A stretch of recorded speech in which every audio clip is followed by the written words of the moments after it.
অপরাধ বিজ্ঞানে একটি কথা আছে, একটি অধ্যায় আছে যাকে বলা হয় বাই বর্ন ক্রিমিনাল, অপরাধ করার জন্য যাদের জন্ম হয়েছে।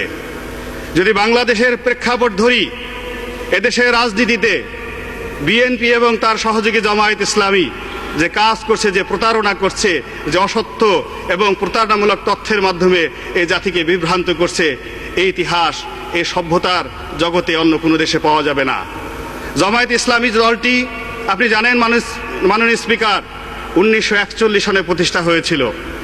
এরপর থেকে ধর্মের নামে, ইসলামের নামে, আল্লাহর নামে এই পাক ভারত উপমহাদেশে তারা যে প্রতারণা করে যাচ্ছে, এই উপমহাদেশে এই দলটির দ্বারা ইসলামের যে ক্ষতি হয়েছে আর অন্য কারো দ্বারা সেই ক্ষতি হয়নি। কি ছিল সেই দলের প্রতিষ্ঠাতা? মাওলানা আবুল আলা মওদুদী বলতেন, এইভাবে প্রকাশ্য জনসভায় লাঠি উঁচিয়ে বলতেন, ও মোহাম্মদ কোন হ্যায়, আমার এই লাঠির যে শক্তি আছে, মৃত মোহাম্মদ রাসূলুল্লাহ সাল্লাল্লাহু আলাইহি সাল্লামের সেই শক্তিটুকু নাই। এই হলো তাদের ইসলাম, এই হলো তাদের ধর্ম।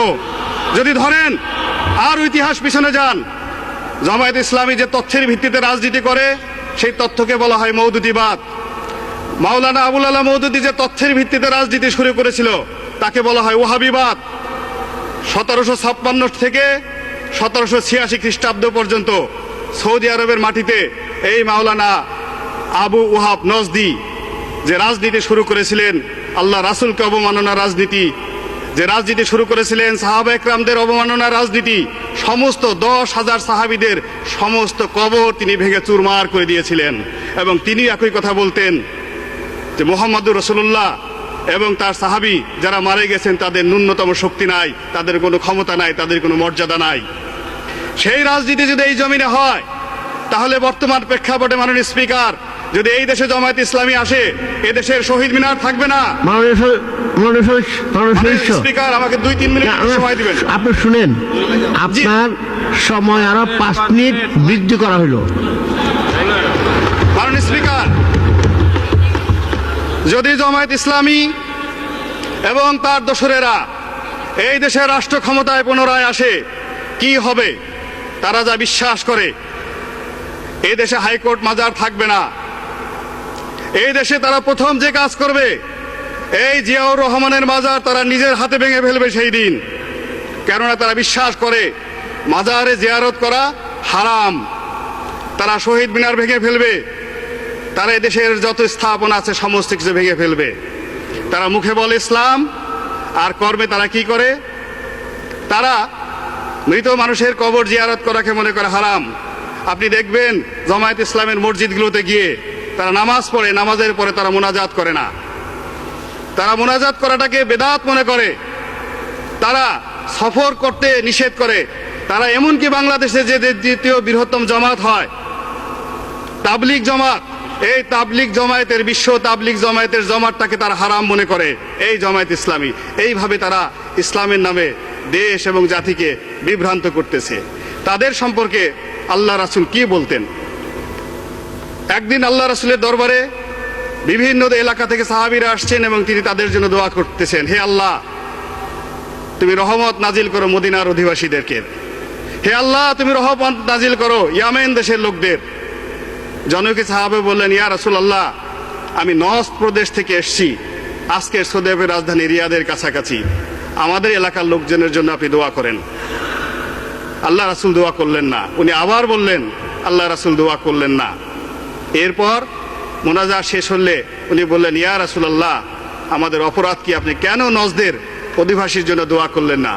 আল্লাহ রাসূল বললেন, তোমরা শুনে রাখো, ওই নজদ প্রদেশ থেকে এমন এক মানুষের উদ্ভব হবে যার উপাধি হবে শয়তানের শিং, এবং যার দ্বারা এই জমিন ইসলামের, নবুয়তের, খেলাফতের যে ক্ষতি হবে, এই ক্ষতি আর কোন সম্প্রদায় দ্বারা অতীতে কখনো হয় নাই।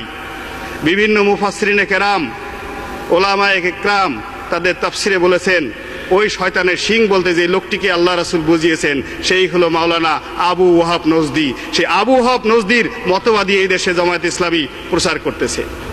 মাননীয় স্পিকার, এই যে তারা মুখে ধর্মের কথা বলে, কর্মে অধর্মের কাজ করে, তাদের যদি প্রতিষ্ঠার চিন্তা করেন 1941 সনে, যখন এই ব্রিটিশ ভারতে এদেশের মুসলমানরা স্বাধিকার আন্দোলনের জন্য আন্দোলন করছে, তখন মাওলানা আবুল আলা মওদুদী, তার অন্যতম সহযোগী মাওলানা রশিদ আহমেদ গাঙ্গুলি, দেওবন্দ মাদ্রাসার শিক্ষক, এবং বেহেশতি জেওরের লেখক মাওলানা আশরাফ আলী খান থানভী, এরা একসাথে যুক্তি করে ব্রিটিশদের টাকা খেয়ে তারা তৎকালীন মুসলিম লীগের বিরুদ্ধে একটি বিকল্প শক্তি হিসেবে তারা রাজনীতি শুরু করেছিল। সেই রাজনীতির বিষ বাষ্প আর সারা বাংলাদেশের ঘরে ঘরে ছড়িয়ে পড়েছে। আল্লাহ জানতেন, মহান আল্লাহ রাব্বুল আলামিন জানতেন, এই জমিনে জামায়াত ইসলামীর মতো দলের আবির্ভাব হবে যারা ইসলামকে ক্ষতি করবে, যারা তার রাসূলকে অনুসরণ না করে তাকে অপমানিত করবে। অত ইসলামের মূল আকীদায় আল্লাহ রাসূলের বিরুদ্ধে কোনো টু শব্দটি করা যাবে না, এবং তার প্রত্যেকটি কথা মুসলমানদের ঈমানের প্রধান অঙ্গ, সেটা অক্ষরে অক্ষরে পালন করার জন্য। এই জামায়াত ইসলামী তাদের কর্মকাণ্ড সম্পর্কে আল্লাহ কি বলেছেন, সূরা নিসার 65 নম্বর আয়াতে আল্লাহ কি বলেছেন, আমি সেই কথাটি আপনাকে বলতে চাই মাননীয় স্পিকার।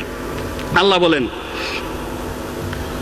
ফালা ওয়া রাব্বিকা লা ইউমিনুনা হাত্তা ইউহাক্কিমুকা ফিমা শাজারা বাইনাহুম সুম্মা লা ইয়াজিদু ফিহি আনফুসিহিম হারাজান মিম্মা ওয়াকাযাইতা ওয়া ইউসাল্লিমু তাসলিমা।